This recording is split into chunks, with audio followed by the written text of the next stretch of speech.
Good morning everyone. Welcome to our channel CBSE पाठशाला. आज हम पढ़ेंगे इंग्लिश एनसीईआरटी क्लास 6 का chapter 1. Who did Patrick's homework?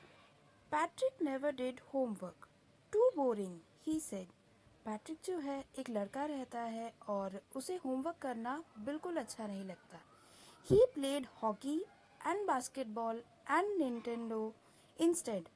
और उसे हॉकी, बास्केटबॉल और एक निंटेंडो जो कि एक वीडियो गेम टाइप का होता है वो खेलना बहुत ज़्यादा अच्छा लगता है. His teachers told him, Patrick, do your homework or you won't learn a thing. उसकी जो टीचर्स रहते हैं वो भी उसे समझाते हैं कि पैट्रिक अगर तुमने होमवर्क नहीं किया तो तुम कुछ भी नहीं सीख पाओगे. And it's true. Sometimes he felt like ignoramus, but what could he do? He hated homework.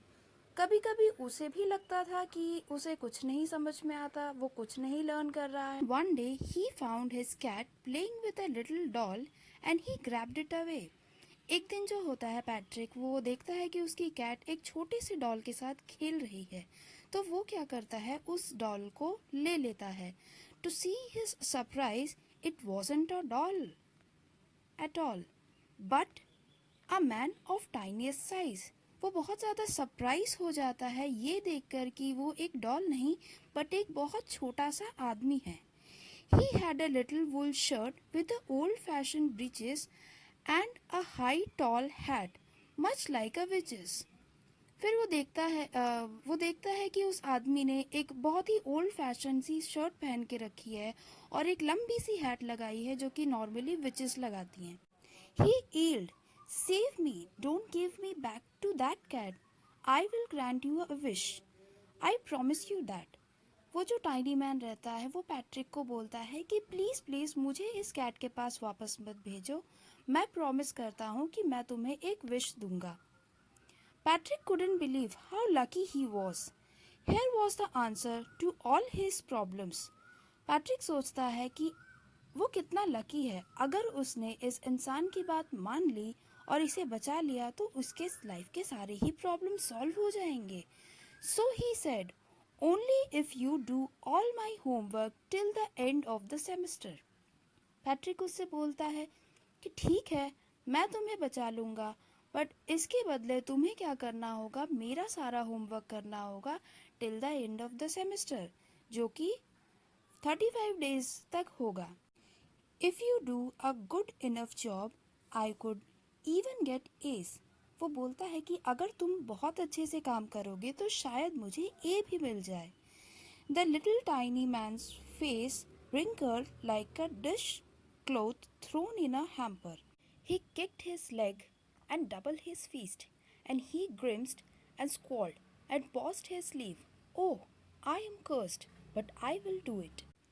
Patrick की बात सुनकर उस टाइनी इंसान को बहुत ज़्यादा गुस्सा आता है. वो अपने लेग्स को किक करता है एंड बहुत अजीब अजीब से चेहरे बनाने लगता है. वो अपने मुंह को ज़ोर से दबाकर अपने लिप्स को बंद कर बहुत से अजीब से चेहरे बनाता है और अपना गुस्सा शो करता है. लेकिन वो कुछ कर नहीं सकता था क्योंकि अगर पैट्रिक उसकी मदद नहीं करता तो कहीं ना कहीं बिल्ली उसको मार देती. तो इसीलिए वो पैट्रिक को कहता है कि ठीक है, आई विल डू इट. वो टाइनी मैन पैट्रिक की बात मान जाता है. And true to his word that little elf began to do Patrick's homework. और अपनी बात के अनुसार वो छोटा सा एल्फ मतलब वो टाइनी इंसान अपना काम शुरू कर देता है और पैट्रिक का होमवर्क करने लगता है. Except that there was one glitch. और बट एक प्रॉब्लम आ जाती है. ग्लिच का मतलब होता है problems. The elf didn't always know what to do and he needed help.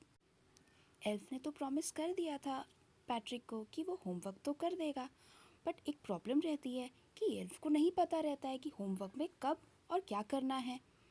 Help me he did say and Patrick would have to help in whatever way. तो ये एल्फ बोलता है कि जब भी मैं तुम्हें कहूँगा हेल्प मी तो तुम्हें मेरी हेल्प करनी होगी. इन वॉट एवर वे तुम मेरी हेल्प कर देना तो मैं तुम्हारा सारा होमवर्क कर पाऊँगा. I don't know this word, the elf squid while reading Patrick's homework. जब एल्फ पैट्रिक का होमवर्क कर रहा होता है तो उसे कुछ वर्ड्स के मतलब समझ में नहीं आते हैं, तो वो चिल्लाकर पैट्रिक को बुलाता है कि ये क्या लिखा है, मुझे नहीं समझ में आ रहा है। Get me a dictionary. मेरे लिए तुम एक काम करो, एक डिक्शनरी लेकर आ जाओ। No, what's even better, look up the word and sound it out by each letter. फिर वो बोलता है कि नहीं नहीं, एक काम करो, इससे एक और अच्छा काम बोलता हूँ, वर्ड्स को देखो और तेज तेज से एक लेटर को पढ़ना शुरू करो। What are times table? The elf shrieked. श्रीक का ये टाइम टेबल्स क्या होता है? जो एल्फ रहता है वो चिल्लाकर बोलता है एकदम तीखी सी आवाज में। We elves never need that. हमें तो नहीं लगता था ये time table. And additions and subtraction and division and fraction, ये क्या होता है? Here, sit down beside me. You simply guide me. वो एल्फ जो रहता है वो पैट्रिक को बोलता है, तुम एक काम करो, तुम मेरे बगल में बैठ जाओ और मुझे तुम गाइड करते रहना और मैं तुम्हारा होमवर्क कर दूंगा। Elves know nothing of human history. Elves को ह्यूमन हिस्ट्री के बारे में कुछ पता ही नहीं था जब उसे हिस्ट्री करने के लिए दिया गया था। उनके लिए तो ये मिस्ट्री ही था। To them it's a mystery. So the little elf already a shouter just got louder. Elf तो ऐसे ही परेशान था, ना तो उसे इंग्लिश आया था ना ही उसे मैथ्स आया था, अब ये हिस्ट्री आ गया कहाँ से। तो यल्फ जो था वो पहले से ही शोर मचा रहा था और अब उसका शोर बहुत ज्यादा ही तेज हो गया। वो चिल्लाकर कहता है, go to the library, I need books, more and more books, and you can help me read them to.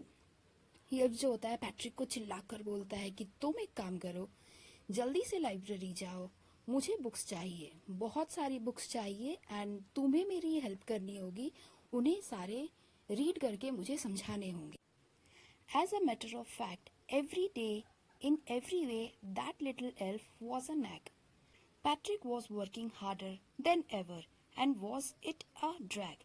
He was staying up nights and had never felt so weary, was going to school with his eye puffed and blurry.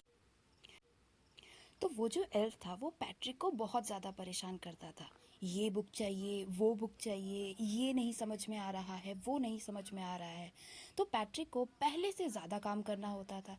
वो रात रात भर जागकर उस elf की मदद करता था, उसे आंसर्स बताता था, उसके लिए बुक्स ढूंढता था, उसके लिए वर्ड्स ढूंढता था और उसे इतना हैवी लगता था कि जब वो स्कूल जाता था तो उसकी आंखों में भी नींद रहता था। Finally, the last day of the school arrived and the elf was free to go. Finally, school का आखिरी दिन आ जाता है और एल्फ जो होता है वो बहुत ज़्यादा खुश होता है क्योंकि फाइनली वो फ्री हो चुका है। उसने पैट्रिक के सारे होमवर्क कर दिए हैं। As for the homework there was no more. अब तो कोई होमवर्क ही नहीं बचा। So he quietly and shyly slip out of the back door. तो वो चुपके से पीछे के दरवाजे से स्लिप होकर बाहर निकल गया। Patrick got his A's. His classmate were amaze. फिर जब रिजल्ट आया तो पैट्रिक को ए ग्रेड मिला। उसके क्लास के जो दोस्त थे, क्लासमेट्स, वो बहुत ज़्यादा आश्चर्य हो गए कि इसको कैसे इतना ज़्यादा मार्क्स आ गया। His teachers smiled and were full of praise.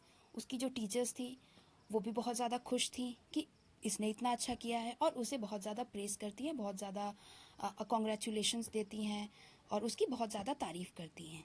And his parents they wondered what had happen to Patrick.